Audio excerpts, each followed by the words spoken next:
Assalamualaikum warahmatullahi wabarakatuh. Salam sejahtera dan selamat pagi. Okey, temu sekali lagi kita pada hari Jumaat yang barakah bersamaan dengan 8 Mei 2020. Okey, pagi tadi kita dikhabarkan pemergian Ustaz Ismail Kamus, satu tokoh perubatan Islam, tokoh ulama yang disegani, pergi bulan yang baik dan hari yang baik. Okey, puasa gitu sebab tadi nampak makan nasi. Okey, hari ni kita pergi topik yang seterusnya. Topik hari ni saya nak menjawab soalan daripada dua orang.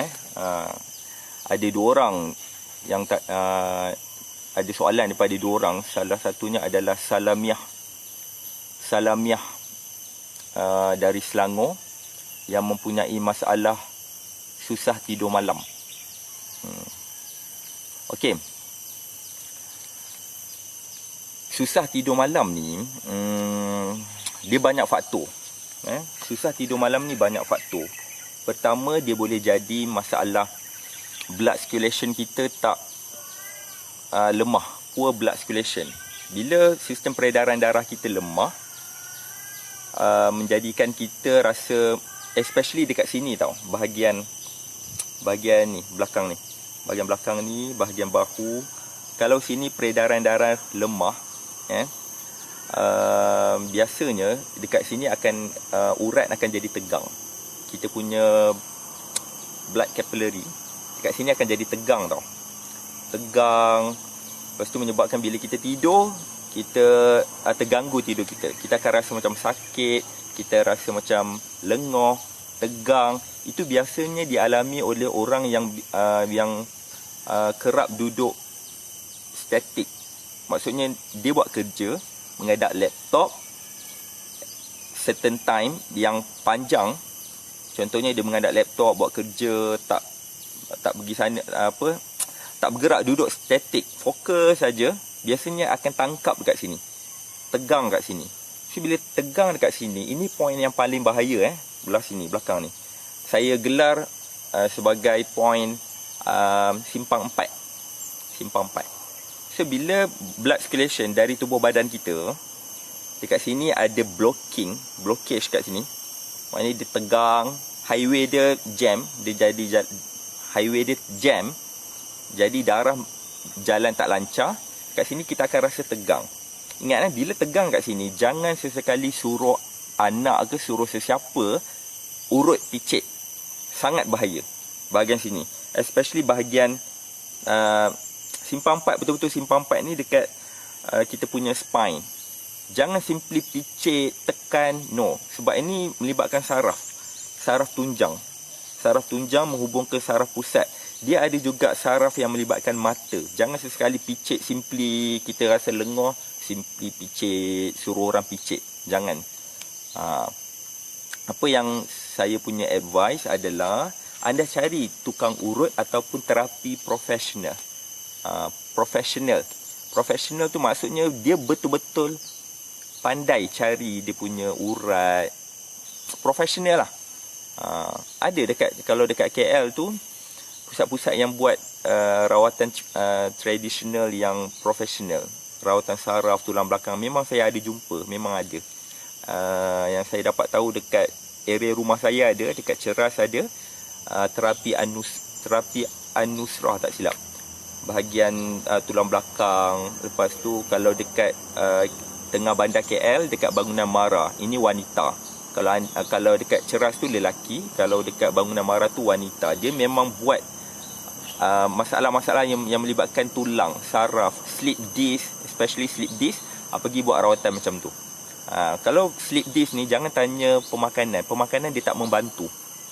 Pemakanan dia hanya membantu untuk tak nak bagi saraf tu rosak lagi.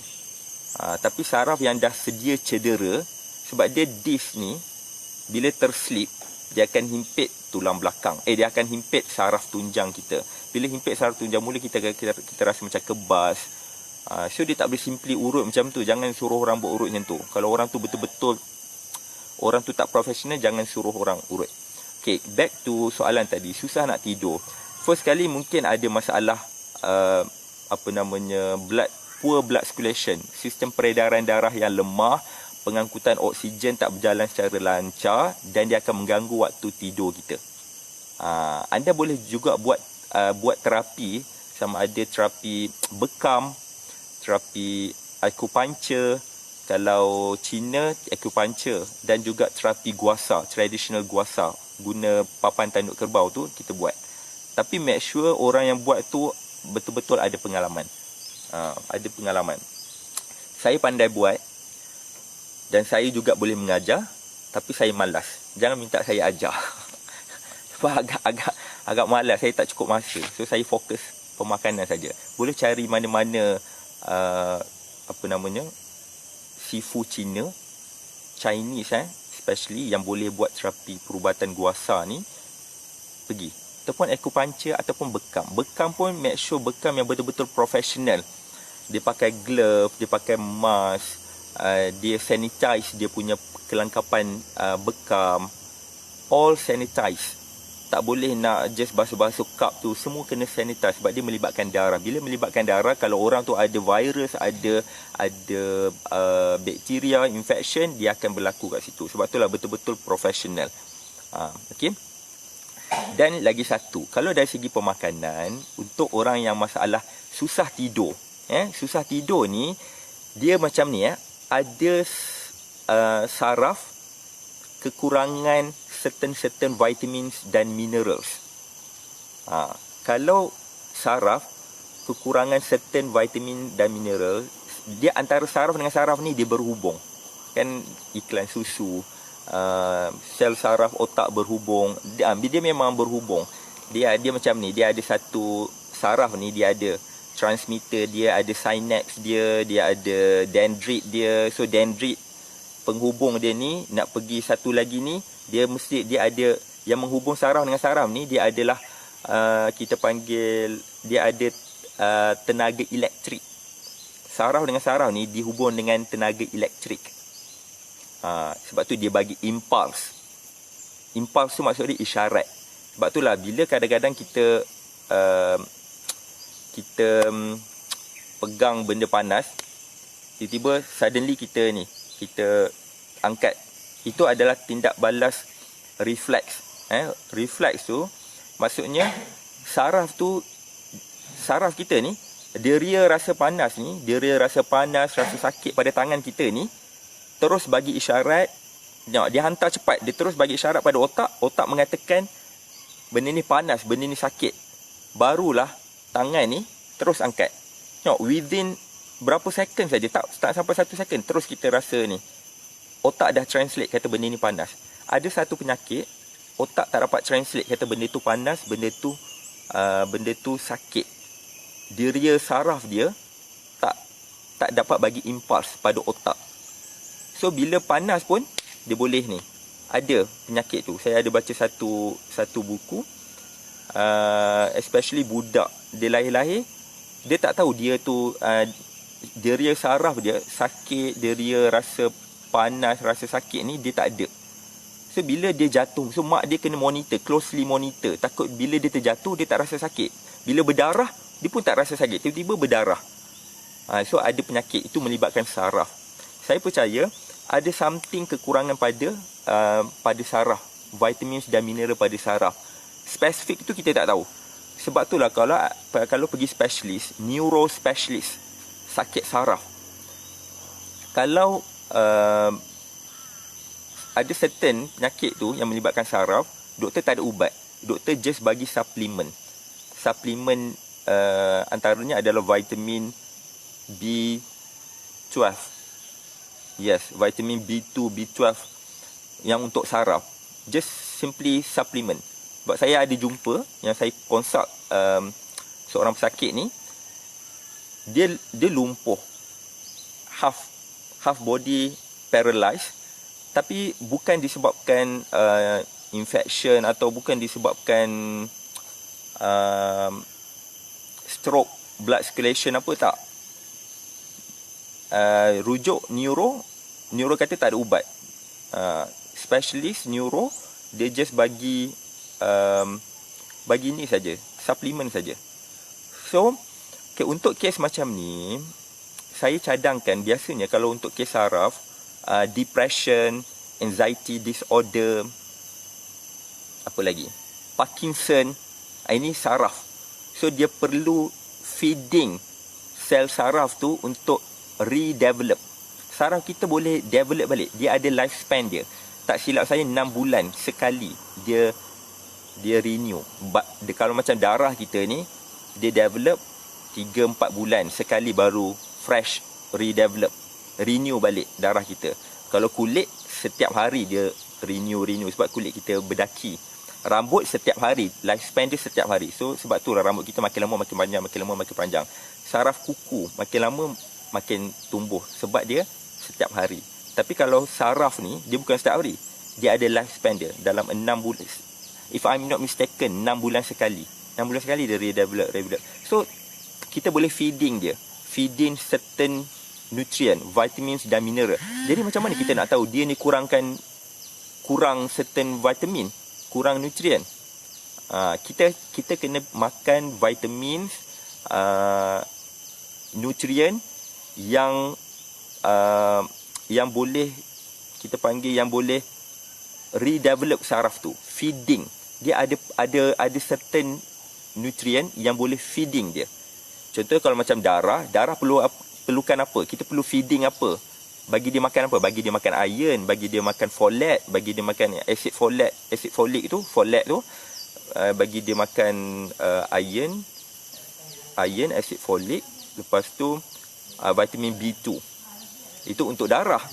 So kita tahu. So saraf ni pun dia perlu certain vitamin dan mineral tu supaya dia boleh reconnect balik. Antara saraf dengan saraf dia boleh berhubung balik. So biasanya saya akan bagi concentrated minerals dalam liquid. Ada 83 essential minerals. Kita bagi, feeding je, bagi je. So bila bagi, body kita, tubuh badan kita sendiri akan pilih nutrien apa yang kurang. So kita bagi saja ke semua mineral yang diperlukan. Sebab itulah pemilihan certain suplemen tu kita kena tahu macam mana kita nak pilih. Kita tak boleh bagi satu saja. Contoh vitamin untuk saraf antaranya vitamin B2, B12. So kita beli B12 saja. Itu sintetik. Kita nak benda tu tapi pada masa sama kita tak nak dia ada side effect in case kita ambil berlebihan. So tak nak, kita kena bagi yang betul-betul natural. Feeding whole complete natural vitamins dan mineral supaya saraf tu pilih sendiri dia kekurangan mana. Faham tak? So ada dalam bentuk liquid. Saya bagi untuk kes saraf. Kalau nak tanya lebih lanjut, anda boleh DM personal. Kita cerita benda tu di luar. Saya tak nak dalam live ni, saya cerita general saja. Nak tahu pemilihan vitamin dan mineral tu, mungkin Puan Salamiah yang bertanya soalan ni, boleh DM tim kami. Nanti kita akan advise apa benda. So itu bagi kes yang susah nak tidur. Jadi pertama ni, bagi lancarkan perjalanan darah kat sini, boleh buat akupuncture, boleh buat bekam, boleh buat terapi guasa, boleh urut dengan tangan, tapi make sure tukang urut tu adalah professional supaya keep blood circulation ni keep running smoothly. So dia tak ada blockage. Kita tak nak block. Okey. Waalaikumsalam. Boy Chips Mo. Saraf boleh tak buat terapi guna katil urutan tulang belakang, katil Serajam. Alright, okey. Serajam ni apa dia? Serajam ni satu terapi atas katil yang diguna tenaga elektrostatik. Kalau tanya saya boleh atau tak? Jawapan saya boleh. dia elektrostatik, dia kasi kata getar, ada vibrate tu, elektrostatik. Dia balancekan kita punya anion, kita punya charge anion, charge cation, positif, charge negatif dalam tubuh badan kita ni. Dia vibrate kan, dia lancarkan salur darah. Masalahnya adalah bila kita buat tu, actually dia tak ada side effect. Dia hanya menggetarkan, getar. Kalau ada blockage tu, mungkin dia pecahkan. Pecah-pecahkan. So, kita nak buat berapa kerap? Sebab kesan dia lambat. Mungkin kesan dia sebulan, 2 bulan baru boleh nampak kesan. Dia yang terbaik, pergi buat bekam. Bekam ni lagi cepat. Terus buat, terus selesai masalah tu. Sebab benda yang tersumbat kat situ, yang toksik, terus serap keluar. Tapi kalau macam Cera Gem, dia hanya getar-getar ni lah. Tapi yang kotor-kotor tu dia tak remove, dia hanya pecah je dalam. Tapi benda tu dia bagaimana? Dia still circulate berputar dalam tubuh badan kita. Tapi kalau macam bekam, terus sedut keluar. Urut pun sama juga. Sebab itulah bila kita urut, bulan ni kita rasa fresh lah, ringan lah tubuh badan kita. Tapi bulan depan jadi balik lengah. Sebab dia circulate. Toksik tu dia tak remove, dia bermain dalam tu saja. Dia hanya pecah saja. Tu dia pergi tempat lain pula. Pergi tempat lain pula. Itu kelemahan Cera Gem lah. Tapi dia memang ada kesan long term. Boleh, tak ada masalah. Katil dia pun berapa? 12,000 ke 20,000. Kalau mampu tak ada masalah. Ada juga yang kita pergi pusat center yang kita boleh duduk. Ada yang beli katil lah. It's okay. As long as kita rasa macam ada kesan, go for it. Tak ada masalah. Kalau tanya saya, ada side effect? Tak ada side effect. Sebab dia just electrostatic. Guna electrostatic punya tenaga. Sebab dalam tubuh badan kita pun memang ada electrostatic. Cuma balance atau tak balance saja. Itu susah nak tidur. Boleh buat urutan, boleh buat acupuncture, boleh buat terapi physical treatment ni. Yang pada masa sama, boleh contact DM tim kami. Ataupun nombor telefon dah ada. Nanti saya minta tim saya bagi tahu, advice. Apa benda yang mineral yang diperlukan. Dia ada certain mineral yang bagi saja dia boleh reduce. Antaranya masalah anxiety disorder pun, kalau pergi hospital pun kadang-kadang dia bagi suplemen. Doktor dia bagi suplemen. Dia tak ada ubat. Adalah ubat untuk depression, lower down tu saja, untuk calm, tenang saja. Itu antaranya nutrien. Dan boleh juga kalau dari segi pemakanan, anda amalkan panaskan susu. Pergi beli susu full cream. Ambil susu full cream. Tak kisahlah jenama apa, Dutch Lady ke, apa Farm Fresh ke. Sekarang full cream. Nak full cream. Tak nak yang low fat, nak full cream. Susu tu panaskan tapi jangan sampai menggelegak. Jangan sampai just kasih dia panaskan. Sebab bila susu dah dipanaskan, kita minum pada waktu malam. Mungkin kita minum selepas 1 jam selepas kita makan malam, kita minum susu panas. Sebab susu panas ni dia merangsangkan satu hormon yang kita panggil tryptophan. Tryptophan ni dia memberikan satu ketenangan. Hormon tryptophan. Tryptophan ni dia boleh membuatkan kita reduce kita punya stress. Dia lower down kita punya kemarahan, temper, stress. Kita rasa gelisah. So dia ada ketenangan kat situ. Antaranya lah tryptophan. Apa lagi? Teh hijau, green tea, minum green tea. So dia ada, actually dia boleh rangsangkan penghasilan hormon tryptophan. Kita panggil tryptophan ni hormon yang menyebabkan kita rasa tenang, tak risau. Dia macam penenang, natural penenang. Okey, itu menjawab pada soalan Puan Salamiah. Okey. Razia, Moziah, Fauziah. Apa nombor telefon tim doktor? Nombor telefon dia 011 1006 0473. Kalau tengok kat post-post atau tengok kat ni dekat live nanti bila saya tamatkan live, anda tengok ada nombor kontak. So itu nombor kontak tim saya, 011 1000 04 1006 0473. Boleh tanya kat situ. Alang Mazlan, Nur Rahim Sharif, Ihsan, Halimah Jamal, Nurja Masnah, Azuki, Ramlah Yunus. Alright, okay. Kita pergi soalan yang kedua. Soalan yang kedua daripada Puan Yushaniza binti Mat Yusof. Dia ni dari Kuantan. Orang dari Kuantan, Yushaniza. Okay, dia ada masalah berat badan, masalah sembelit. Okey. Masalah berat badan tak boleh simply bagi nasihat macam ni, terus amalkan, terus dapat result.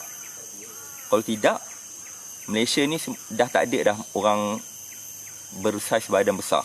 Tak ada masalah isu berat badan. Malaysia obesity nombor 4 dalam dunia. Bukan Asia Tenggara, dalam dunia. Dan kita sedang menuju tangga nombor 1 dunia. So, berbanggalah jadi rakyat Malaysia. So, nak turunkan berat badan ni, dia bukan simply macam tu. Dia ada, kita kena tengok banyak faktor. First, faktor hormon dia, lifestyle dia, makan dia, apa yang dimakan, cara dia makan, penyakit yang dia ada. Kalau orang ada masalah sleep disk, of course dia tak boleh nak turunkan berat badan, dia nak buat exercise macam mana. So dekat sini kena ajar teknik makan. Tak boleh nak suruh dia buat gym, pergi exercise, ada sleep disk, lagi bahaya dia. Tengok. Mungkin juga disebabkan masalah hormon. Lepas bersalin, melahirkan anak, biasanya hormon tak stabil. Tak normal. Jadi, bila hormon tak normal, kita nak betulkan masalah hormon. Isu lain pula. Dan mungkin pula dia ada masalah water retention. Water retention ni pula masalah melibatkan buah pinggang.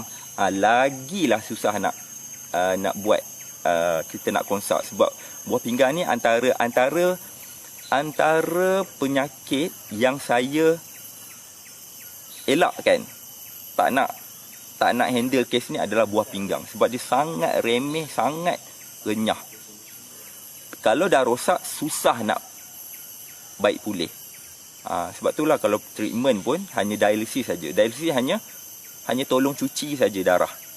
Sebab buah pinggang tu dah rosak, tak boleh nak buat. Kalau nak pulih betul-betul, setakat ni saya tak jumpa lagi. Sebab dia sangat renyah, sangat complicated. Sebab buah pinggang ni sensitif dengan protein terlebih tak boleh, kreatinin naik, uric acid naik. Biasanya saya tak nak involve kes buah pinggang, sangat-sangat kronik. Okey, jadi bila masalah berat badan, ini saya tak boleh nak consult, tak boleh nak bagi tips direct macam tu. Anda, nasihat saya, boleh apply private coaching makan untuk kurus. Itu memang saya ajar teknik.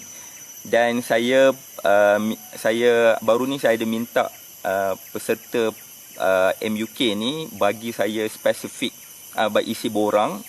Saya nak tahu apa masalah. Kat situ baru kita boleh monitor. Dia ni ada masalah berat badan ni disebabkan apa. Walaupun kita bagi coaching berkaitan makan untuk kurus, ada 20 teknik makan untuk kurus, tapi kita kena tahu juga apa masalah dia supaya kita boleh advise angle lain pula.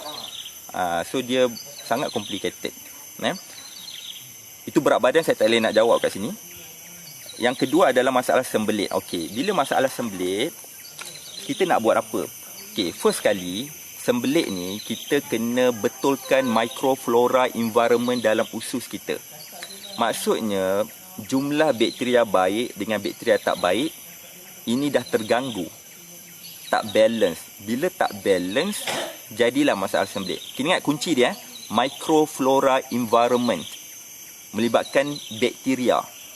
Bakteria, jumlah bakteria baik, tak baik ni, dia tak balance. Bila tak balance, dapatlah masalah sembelit. Jadi apa yang orang luar buat? Orang luar buat dia suruh makan fiber, suruh makan betik, suruh minum lemon. Itu semua untuk apa? Itu untuk feeding bakteria baik ni. Feeding, bagi dia makan supaya dia membiak. Fiber, kenapa kita makan fiber? Dia bukan kita makan fiber ni okey untuk lembutkan najis, tak. Kita makan fiber sebab fiber ni dianggap sebagai prebiotik. Prebiotik ni untuk kita bagi makan probiotik, iaitu bakteria baik. Pre itu adalah makanan bakteria. Prebiotik ni adalah makanan bakteria. Probiotik ni adalah bakteria baik. So kita kena bagi bakteria baik dalam usus kita ni, bagi dia makan. Sebab kita makan benda yang bergoreng, berempah ratus, tumis, kari, asam pedas, masak lemak, itu bukan makanan untuk probiotik. Jadi probiotik ni lama-lama dia mati, dapatlah sembelit. So kita kena bagi dia makan. Kita bagi makan betik ada prebiotik. Kita bagi makan pisang ada prebiotik. Kita makan buah ada fiber. Dalam fiber, itu fiber tu adalah makanan untuk probiotik. Tapi untuk certain case kronik, makanlah betik macam mana, still sembelit, tak ada masalah lagi. Makanlah pisang, masih sembelit lagi. Itu tandanya apa? Itu tandanya jumlah bakteria baik, jumlah bakteria baik yang kita panggil probiotik ni dah hampir tiada. Maybe dia ada 1%, 2%, kita bagi dia makan pun dia tak boleh nak membiak. Sebab terlalu banyak sangat bakteria jahat sehingga bakteria baik ni dia tak boleh nak berfungsi. So makanlah betik macam mana, makanlah fiber macam mana, makanlah buatlah detox macam mana, tak ada kesan. So nasihat saya, kalau kes kronik sembelit macam ni, dah tak perlu dah ambil betik, makan fiber, ini memang tak jalan. Kita kena top up balik probiotik. Ambil probiotik dari luar. Probiotik dari luar ni apa? Probiotik dari luar ni bakteria baik dari luar. Bakteria baik dari luar yang orang faham hanya Yakult, Vitagen, yogurt. Ini memang ada bakteria baik, tapi bakteria baik dalam bentuk yogurt, Yakult, Vitagen ni dia hidup. Bila hidup, kita kena simpan dia di bawah 10 darjah Celsius. Sebab itulah benda-benda ni letak dalam chiller dekat shopping mall, dekat chiller. Masalah utama kita keluar dari chiller tu, kita letak dalam troli. Lepas tu kita tolak troli tu ke kaunter, kita bayar. Lepas tu bila kita dah bayar, kita ambil troli tu, kita angkut pergi ke kereta. Masuk yogurt, masuk Vitagen, masuk Yakult tu dalam kereta. Kereta tu suhu 10 darjah Celsius ke? Dah naik. Bila dah naik, dia mati. Slowly mati. Balik rumah baru kita masuk dalam peti air. Lepas tu kita makan. Ada ke kita makan yogurt, kita berak-berak? Ada ke anak kita makan Yakult, makan Vitagen, rasa nak berak? Mungkin dia ada lawas, sedikit lawas, tapi dia tak ada macam berhambur. Sepatutnya probiotik terbaik bila kita makan terus berhambur keluar. Kadang-kadang tak menyempat. Itu probiotik yang paling berkesan. Maksudnya bakteria tu memang very aktif, hidup. So cadangan saya, ambil probiotik dalam bentuk powder. Probiotik jangan ambil dalam bentuk kapsul. Kalau dijual dekat farmasi, dia dalam bentuk kapsul. Kapsul tu maksudnya dia probiotik saja. Probiotik mesti dicampur dengan prebiotik. Ngam sekali. Cadangan saya, pergi cari probiotik dan prebiotik yang dalam bentuk powder yang ngam sekali. Dia dah formula, ngam sekali. So bila dia disekalikan, dia dapat memberi kesan yang positif. Dia berhambur. Nak tanya lebih lanjut, tanya dekat ruangan nanti, dekat ada pautan link tu, anda boleh tanya. Itu nanti tim saya contact. Okey, saya nak end saya punya session setakat ni sebab saya ada meeting pukul 10 ni pukul dah lambat orang dah call. Okey, sekian saja, jumpa lagi akan